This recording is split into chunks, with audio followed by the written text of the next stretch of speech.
لا یزال الناس بخیر ما عجل الفطرہ۔ افطار کے وقت ہمیں کیا کرنا چاہیے؟ افطار کے وقت تو سب سے پہلے انسان کو چاہیے کہ افطار سے پہلے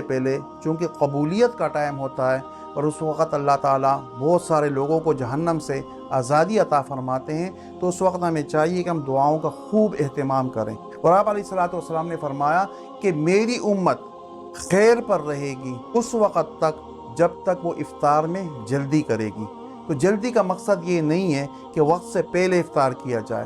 جلدی کا مقصد یہ ہے کہ جیسے ہی وقت داخل ہو جائے انسان پہلے ہی وقت میں افطار کر لے، تاکہ اللہ تعالیٰ کا جو حکم ہے کہ جس کے لیے ہم نے اپنے آپ کو کھانے سے، پینے سے اور باقی خواہشات سے اپنے آپ کو روکے رکھا، اب اللہ تعالیٰ کا حکم آ گیا ہے کہ ہم فوراً کھانا شروع کریں، تو اس وقت چاہیے کہ ہم فوراً اللہ تعالیٰ کا حکم بجا آوری کرتے ہوئے فوراً ہمیں کھا لینا چاہیے۔